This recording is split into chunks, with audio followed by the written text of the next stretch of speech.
Čin. Čin. Za Slovenijo. Za Slovenijo.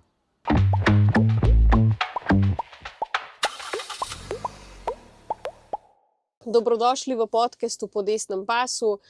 Danes smo malo bližje moji domači Gorenjski in sicer se nahajamo v Domžalah. Z mano pa je aktualni poslanec Slovenske demokratske stranke Rado Gladek in pa seveda tudi kandidat za poslanca na teh volitvah. Živjo. Lep pozdrav, Karin. Živjo. Zdaj mogoče za začetek, mi da se sicer že poznava, ne? Ampak da te še gledalci, poslušalci malo spoznajo. Zdaj ti si prvi mandat poslanec. Drži. Kaj pa si počel prej in kdaj si rekel, da zdaj grem pa jaz narediti ta preskok, ne, v politiko? Jaz sem celo življenje oziroma celo kariero sem delal v gospodarstvu. V politiko sem zašel, bom rekel, tako po eni strani dosti po naključju. Jaz sem se v stranko članil leta 2008. Vzgib je bil pa mogoče malo zanimiv. Članil sem se takrat, ko je stranka SDS, bom rekel, izgubila na volitvah. Jaz sem bil sicer prepričan, da po dobrem mandatu prve Janševe vlade 2004-2008, da si je zaslužila še en mandat, ampak so volilci odločili drugače. Takrat so pač izbrali pot Boruta Pahorja. Mene je to takrat, rekel, tako razočaralo, da sem bolj iz enega osebne potrditve, sem se včlanil v stranko, nisem imel pa popolnoma nobenih ambicij. Jaz sem samo rekel, bom član stranke, Jaz nisem se videl v politiki, čisto iskreno povedano. Ampak potem se je ta politična pot začela odvijati. Sem 2011 sem potem prevzel vodenje lokalnega odbora v Trzinu, potem sem kandidiral na lokalnih volitvah, bil dva mandata sem bil podžupan in bom rekel tako, počasi rastu tudi na tem političnem področju, s tem, da kot sem rekel, ves čas pa delal v gospodarstvu, zadnjih 10 let pred izvolitvijo za poslanca sem bil tudi samostojni podjetnik. In je ta pot nekako rasla vzporedno, in potem je pač leta 2022 je pač dozorela ideja tako na stranki kot v lokalnem okolju, da bi pa mogoče se lahko preizkusil s kandidaturo tudi na državnozborskih volitvah in ta kandidatura je uspela in danes zaključujem mandat poslanca, 4-letni mandat poslanca v državnem zboru. Kako pa je recimo družina to doma sprejela oziroma kako oni to zdaj prenašajo, Ker še vseeno v bistvu to terja nek davek, da si ti potem politik, ker politika je 24 ur na dan konec koncev, To drži, brez podpore družine si težko predstavljam, da bi bil uspešen oziroma da bi bila ta tvoja politična pot uspešna. Na začetku, ko sem prej omenil, ko sem bil kandidat, bil sem tudi kandidat za župana, in takrat mogoče malo anekdota pridem domov, ženi povem, da bom kandidiral za župana in sem mu take oči naredila, mi ni bilo nič jasno, In tudi tiste prvi koraki so bili, nimaš niti izkušenj, niti nisem, se me že toliko poznaš, nisem neki nastopač oziroma mi te vloge niso ravno najbolj blizu, Kampanja pa terja tudi ta del, ampak meni je bilo zelo pomembno, da je bila zelo pozitivna izkušnja, ta prva kandidatura, kot sem rekel, tudi s pomočjo družine. Tukaj sem imel vedno podporo, posebej pri ženi, ki je pač mi aktivno pomaga tudi zdaj v kampanji, Tako da, kot rečeno, si težko predstavljam, da bi bila to dva svetova, da bi rekel, zdaj pa prideš domov, pa moraš preklopiti izključno na družino, Seveda moraš, ampak se lahko pa tudi kaj pogovarjaš o politiki, tako da kar se tega tiče, ni težav, imam vso podporo.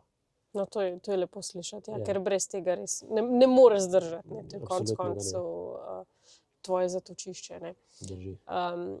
Zdaj pa ti si bil prej v gospodarstvu in recimo velikokrat se soočamo z očitki, saj kaj pa vi politiki veste, saj nimate nobenih realnih izkušenj, kaj boste vi nam govorili, saj ste vsi isti, Ampak recimo se mi zdi, da sploh odkar sem v stranki, se je tudi pri meni nekako razblinilo veliko teh stereotipov o slovenski politiki in sem tudi videla, da dejansko ljudje pri nas so pa ljudje z izkušnjami, Tako da kako se komuniciraš pa s tistimi v politiki, ki pa mogoče res so prišli direkt s FDV-ja?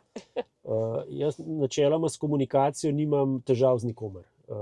Skušam biti, bom rekel, spoštljiv in graditi predvsem tam medčloveški odnos, tudi če imam na drugi strani nekoga, ki so si popolnoma politično, bi rekel, nasprotna, ne.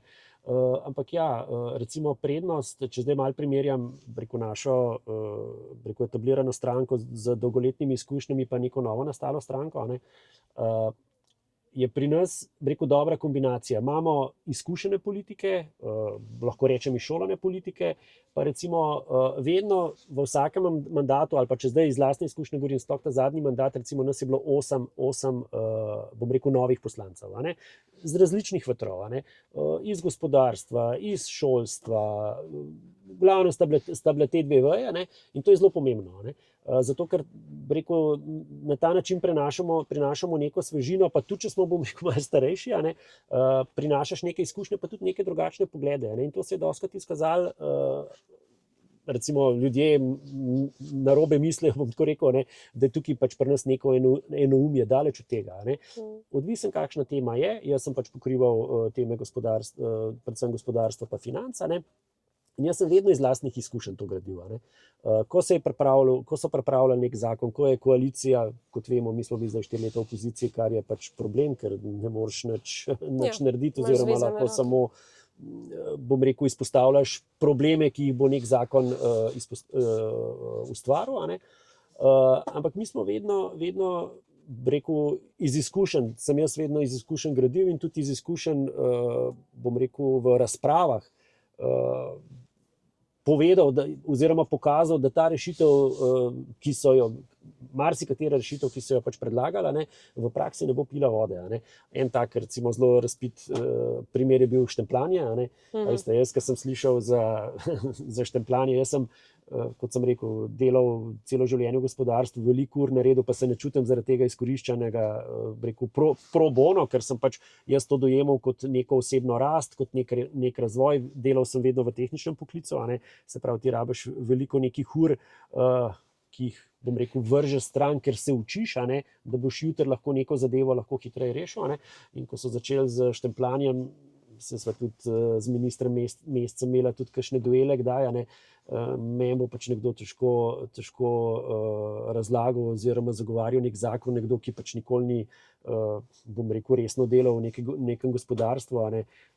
Tukaj se naša debata lahko hitro neha, ampak moram pa reči, a ne, da so me akceptirali, a ne, ker sem vedno bil pri tem argumentiran, tudi če se mogoče na koncu niso strinjali, a ne. So pa razumeli mojo poanto, no, tako da jaz, rekel, načeloma s tem nisem imel težav, ampak kot opozicija pa na koncu se pač dvignejo roke in koalicija prevlada in sprejme zakon, ki ni dober niti za državljane, niti za gospodarstvo. Ja, zdaj imajo sploh tako močno večino, ne, in lahko počnejo karkoli hočejo, nažalost niso počeli nič kaj dobrega, ne. To so pač izkoristili za, ne vem kaj, da so pač. Ja, mogoče sam komentar. Mislim, jaz sem to dojemal, rekel, tukaj govorim predvsem o Svobodi, a ne. Oni so bili dejansko, prvo leto so slavili svojo zmago, ne. V bistvu sploh, oni so se samo s tem ukvarjali, ne, kako so, rekel, nas premagali, kakšni zmagovalci so, niso pa nič, rekel, praktičnega naredili, no.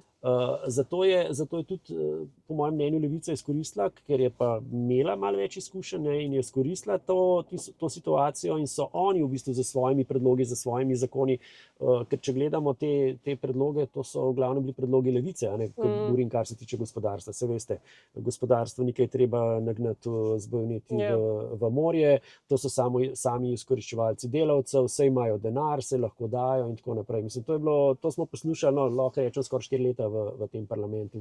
Popolnoma zgrešeno mišljenje, ne. Ampak, kot rečeno, tukaj jaz mislim, da Gibanje Svoboda, na začetku so se nam, bi rekel, predstavljali, pa tudi jaz, mogoče malo naivno sem verjel, ker pač Goloba so predstavljali kot vrhunskega menedžerja, a ne. Sem verjel, da mogoče pa vsaj tak gospodarski del bo pa razumel in bo pač neko razumno zakonodajo sprejemal, ampak žal ni bilo nič od tega in smo hitro videli, kakšna je realnost oziroma kakšen je odnos do gospodarstva. Ja, pa on je bil še vseeno menedžer državne firme, ne, konec koncev. Ni tega sam ustvaril, ne. Čeprav on trdi, da je bilo to njegovo podjetje, pa ni bilo, a ne. Se pravi, to je bilo državno podjetje, da prodajajo državno elektriko iz GEN-I-ja, tako da tukaj ne rabiš biti like Einstein, da iz tega narediš, oziroma da ti ta biznis, bom rekel, laufa. Bi ga pa rekel, rad videl, a ne, da bi nekaj začel od začetka, tako kot sem sam, jaz, ko sem šel na svojo samostojno pot, sem leta 2010 v času finančne krize, a ne, sem se na to pot podal, a ne, ker sem pač enostavno, sem rekel, zdaj toliko izkušenj imam, takrat službe ni bilo, takrat sem, tako bom rekel, no, bil sem prej v eni večjem privatnem podjetju, ki je takrat zašlo v težave, no, in je pač prišel trenutek, ko se je bilo pač treba posloviti, ne, in sta bila dve rešitve, ali iskati službo ali pa iti na svoje, ne. Službo ni bilo tako kot danes, ne.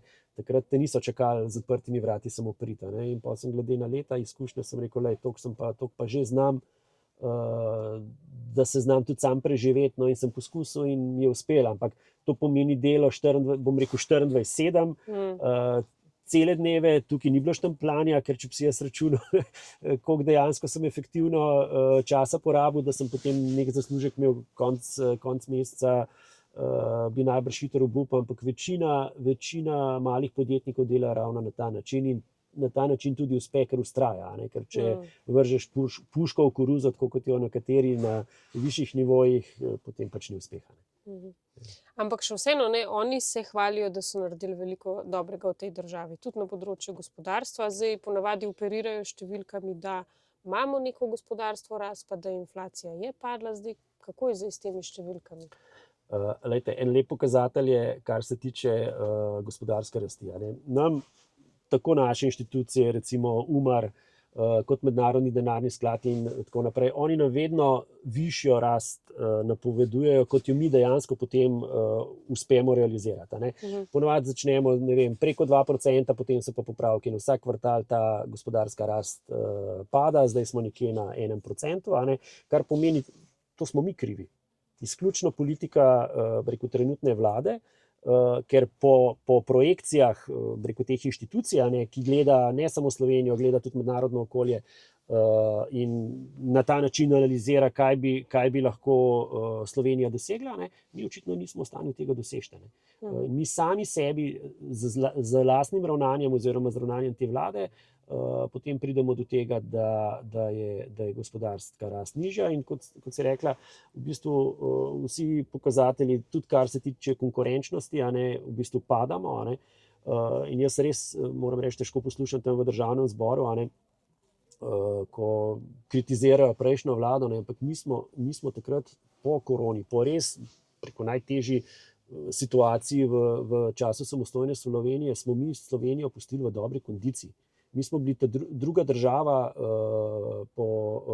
najbolj uspešna država po izhodu iz koronske krize, a ne.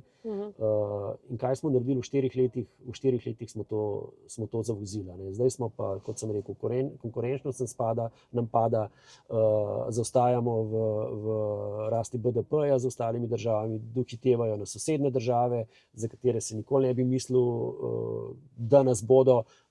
Določene so nas pa že itak prehitele, tukaj imamo v mislih, ne vem, tranzicijske države kot Češka, Poljska in tako naprej, a ne. Tako da očitno stvari zadnje 4 leta niso šle v pravo smer. Kaj pa recimo tudi ta podatek, ne, da javni sektor je vedno večji, kar se tiče število delovnih mest, medtem ko pa število zaposlitev v privatnem sektorju naj bi pa padalo. A to drži? To drži, se to je uraden podatek, a ne, da je manj delovnih mest, a ne.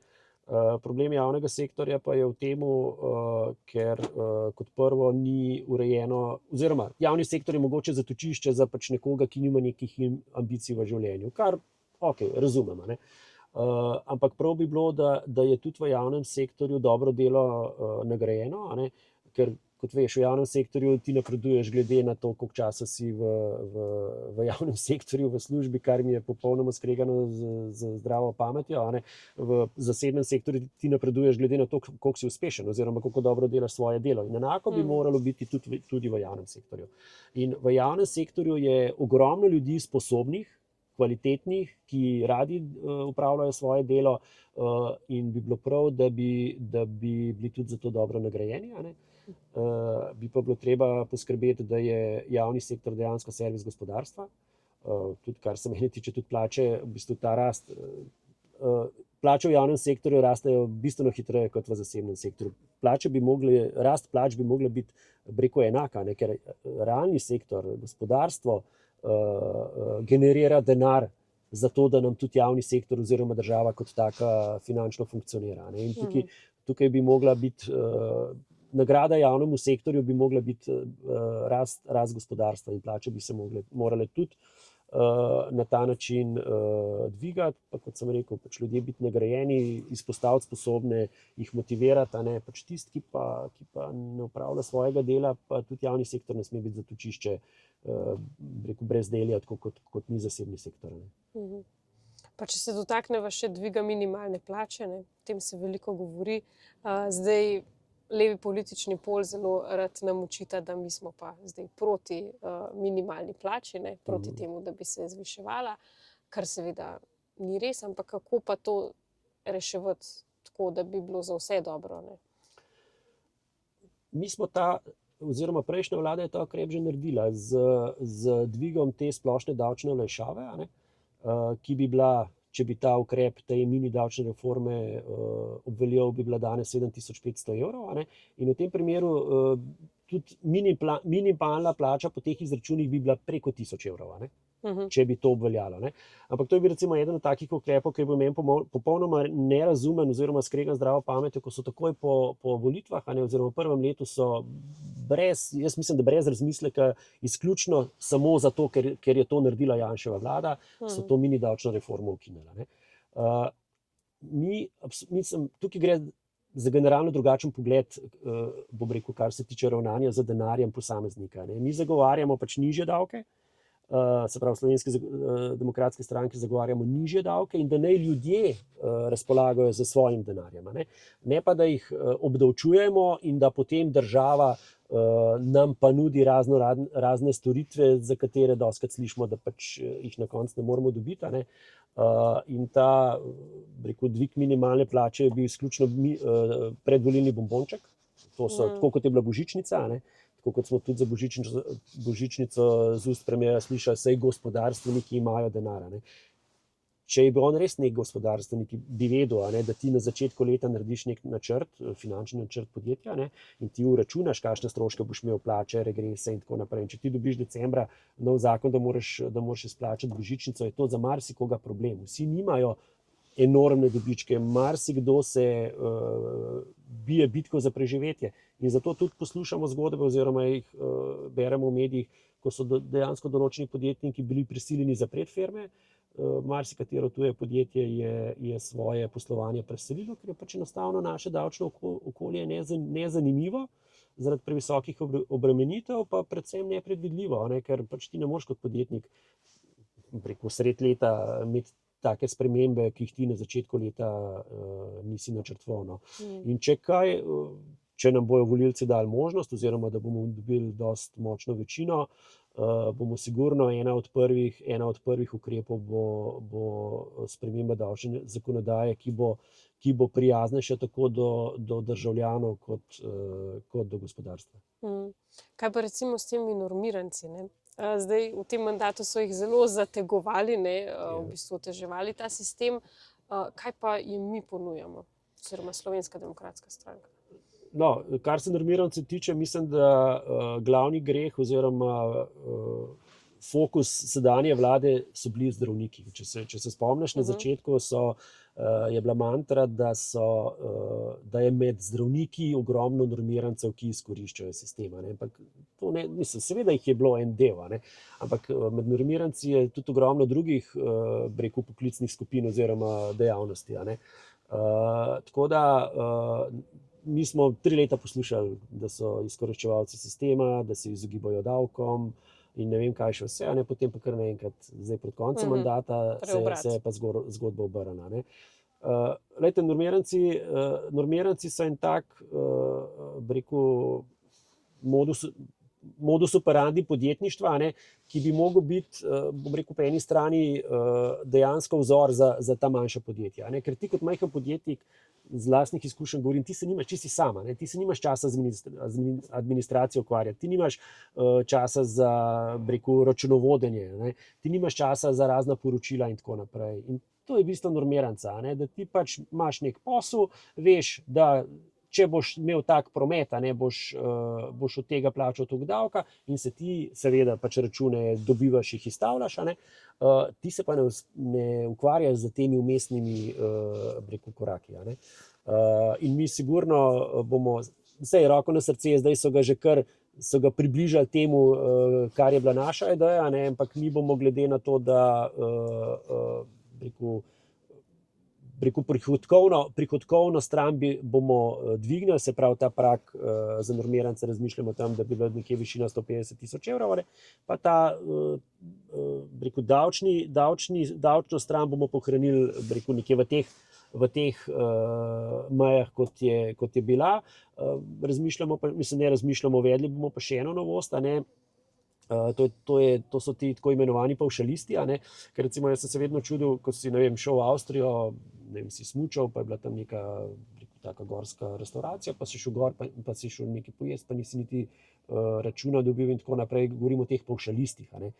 Neke dejavnosti, ki, kot sem prej rekel, jim res ni jih potrebno z administracijo obremenjevati, a ne, jim daš neko pavšalno obdavčitev glede na njihove prihodke in naj oni delajo svoj posel, ne se ukvarjajo z računi, z, ne vem, digitalizacijo poslovanja in tako naprej, ampak pač naj delajo tisto, kar znajo. Ne, država pa tudi dobi svoje. No, ker kaj je tudi problem tega davčnega primeža, ki ga je ta vlada povečala, ne. Siva ekonomija, ne. Ker ljudje smo narejeni, vsi vemo, da moramo plačevati davke, ne. Ampak nekje je neka meja, ti imaš nek občutek, plačujem davke, zato nekaj dobim, ne. Ampak če se ta davčna meja viša, ne, in imaš ti občutek po drugi strani pa, da za to ne dobiš to, kar bi želel, govorim z javnega sektorja, potem se zatečeš sivi ekonomiji, rečeš, zakaj bi jaz plačeval državi, če meni država tega ne da. No. In to je tudi eden od težav, da se je siva ekonomija tudi zaradi tega dvignila. Pa še eno vprašanje za na konec, kakšni so kaj tvoji občutki na teh volitvah? Ja, to me veliko ljudi sprašuje, no, pa bom čisto iskren. No. Jaz sem, kot sem prej rekel, ne, prvič sem bil prepričan, da se pravi vlada 2004-2008, da smo dobro delali, pa sem bil na koncu razočaran, pa sem se včlanil v Slovensko demokratsko stranko. Drugič sem bil prepričan, da smo delali dobro v koroni, a ne. Pa rezultat potem ni to pokazal, ne, pa sem kandidiral za poslanca. Zdaj ne vem, zdaj spet kandidiram za poslanca, enostavno se ne upam napovedovati. No. Ko se po ulici med ljudmi, ko se srečuješ, je občutek zelo dober. Ne. Ko gledaš ankete, ki so do neke mere sigurno prirejene, te ne smejo uspavati oziroma jih moraš jemati z rezervo. No. Tako da jaz upam, da so ljudje pač spregledali, ne, da pač Slovenija rabi drugačno smer, drugačno pot, ker še en mandat te vlade oziroma te politike, jaz se res bojim, da se nam ne piše dobro in da Slovenija ne bo šla v pravo smer in bo še bolj zaostajala, kot zaostaja zdaj. Ja, upajmo, da bo prišla nova slovenska pomlad 22. marca. Jaz jo čutim, upam, da bo dejansko tudi prišla do nas. Hvala lepa za ta pogovor in pa vso srečo na volitvah. Karin, tudi tebi, oba dva so namreč kandidata in delamo vse, da bi bil dober rezultat. Res je. Vse dobro.